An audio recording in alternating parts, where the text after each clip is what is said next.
Assalamualaikum warahmatullahi wabarakatuh. Perkenalkan, saya Halifah dari Prodi Manajemen Pendidikan Islam semester 1 reguler. Di sini saya akan menjelaskan materi bahasa Indonesia yang berjudul Kerangka Karangan dan Pengembangannya. Dimulai dari pengertian kerangka karangan, fungsi kerangka karangan, bentuk kerangka karangan, dan syarat-syarat penyusunan kerangka karangan. Yang pertama, atau yang A, pengertian kerangka karangan. Kerangka karangan adalah rencana penulisan yang memuat garis-garis besar dari suatu kerangka atau karangan yang ditulis. Karena jarang sekali orang-orang yang langsung menuangkan ide-idenya atau isi pikirannya secara teratur, logis, dan sempurna di atas kertas sebelum menulis kerangka karangan itu di atas kertas.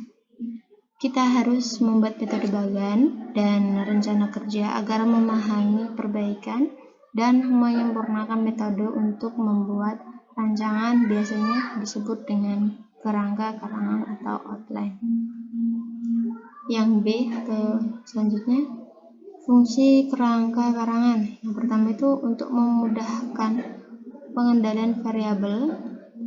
Yang kedua, memperlihatkan pokok bahasan, sub-sub bahasan karangan, dan memberi kemungkinan perluasan bahasan tersebut sehingga memungkinkan penulisan menciptakan suasana kreatif sesuai dengan variasi yang diinginkan.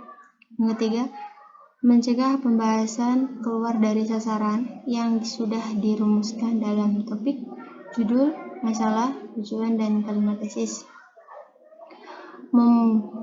Selanjutnya, memudahkan penulis menyusun karangan secara menyeluruh, mencegah ketidaklengkapan bahasan. Yang terakhir, mencegah pengulangan pembahasan ide. Bentuk kerangka karangan. Kerangka karangan itu ada dua macam, yaitu kerangka topik dan kerangka kalimat. Dalam praktik pemakaian, kerangka yang banyak dipakai adalah kerangka topik. Kerangka dapat saja berbentuk gabungan kerangka kalimat dan kerangka topik.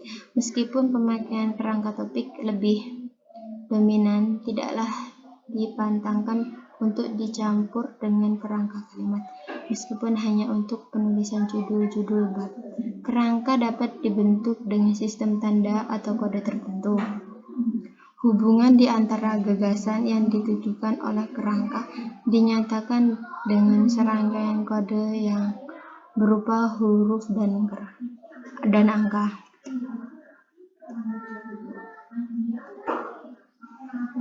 Selanjutnya, syarat-syarat penyusunan kerangka. Yang pertama itu menentukan judul. Sebelum kita menulis kerangka, kita harus menentukan judul atau tema.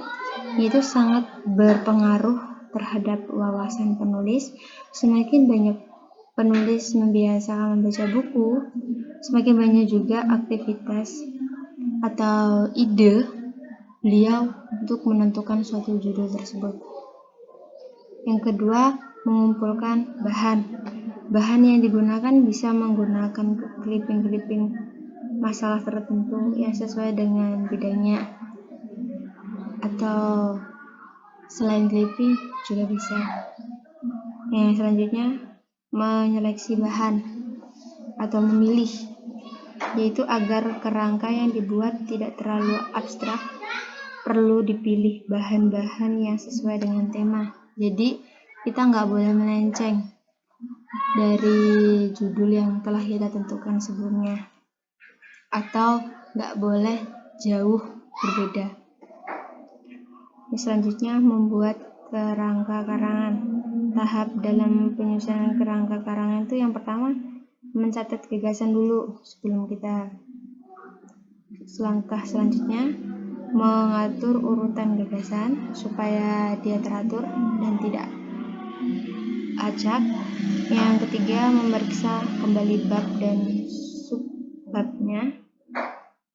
Yang selanjutnya membuat kerangka yang terperinci dan lengkap.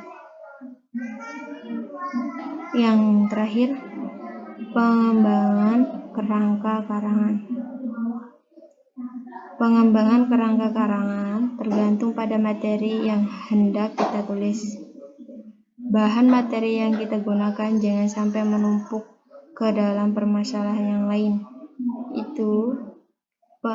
Untuk itu pengembangan kerangka harus berarah alur.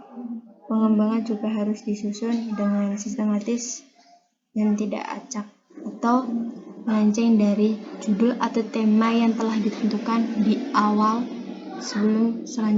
sebelum selanjutnya diselesaikan. Sekian dari saya. Apabila ada salah dalam membaca dan kurang dalam penulisan banyak yang salah, saya mohon maaf. Wassalamualaikum warahmatullahi wabarakatuh.